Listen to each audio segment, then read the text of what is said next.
everyone. Today we're going to learn about formulating inequalities. That's like what we did last week with our equations, where we had our 2 variables and 2 equations, or 3 variables and 3 equations. But today we're going to be working with inequalities in place of our equal sign. So these are actually all going to be 2 by 2s, meaning 2 inequality statements and 2 variables. So I just went ahead and put some common keywords on the screen for you. Feel free to copy those down and use them on your assignment. These are words that you've seen since elementary school to represent these different inequalities. But sometimes we don't know whether or not we should make it less than or equal to. So these are just some of the more frequent keywords that you might see pop up on your assignment. So let's do a couple of examples together. John is packing books into boxes. Each box can hold either 15 small books or 8 large books. He needs to pack at least 35 boxes and at least 350 books. Write a system of linear inequalities to represent the situation. So for this particular problem, we know that we have 2 types of boxes.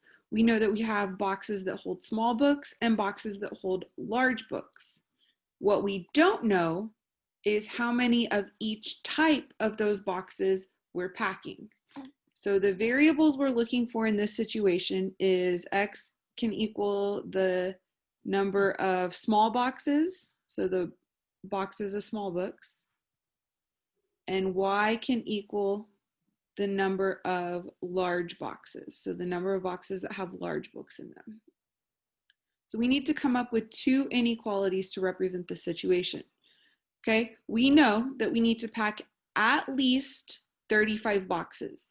So if we go look up at our keywords, we find the words at least under greater than or equal to. So we know that the number of boxes needs to be greater than or equal to 35. So we have 2 types of boxes. We have large boxes and small boxes. We're going to add the number of each together, and it needs to be greater than or equal to 35. So X plus Y is greater than or equal to 35. Okay, the next thing it tells us is we need at least, there's that keyword again, greater than or equal to 350 books. So we don't know how many books, we know we need at least 350. So we can find out how many books are packed in our boxes by taking 15x, so 15 times the number of boxes that are holding small books, plus 8y, 8 times the number of boxes that are holding large books, and that total needs to be greater than or equal to 350 books. So this right here would be your system of inequalities. We have 2 inequality statements with 2 variables.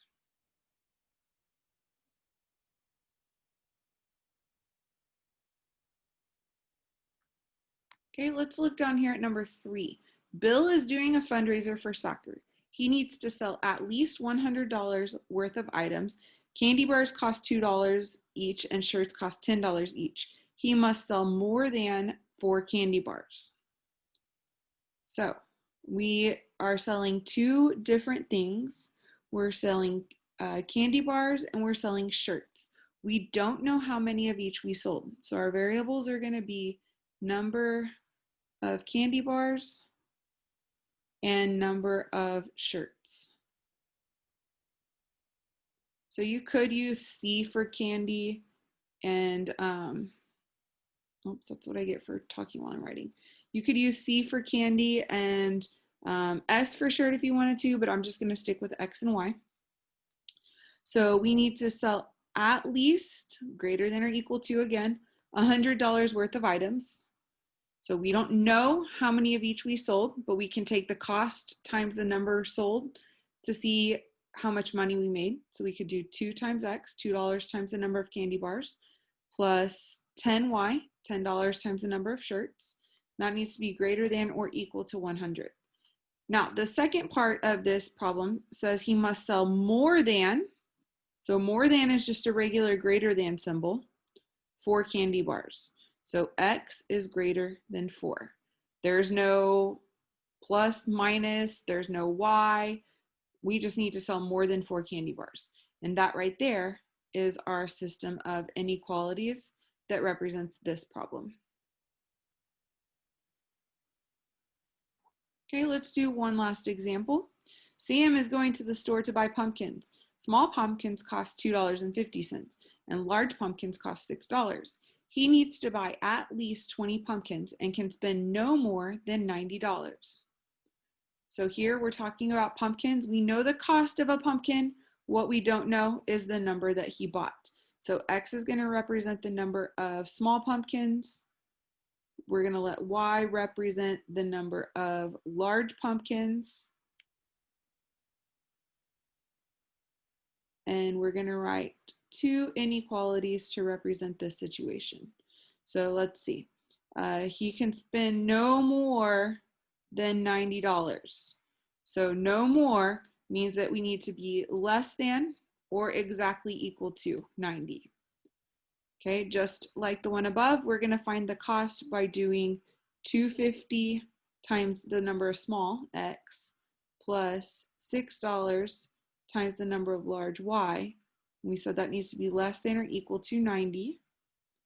And then he needs to buy at least 20 pumpkins. So at least, once again, is greater than or equal to. So X plus Y is greater than or equal to 20.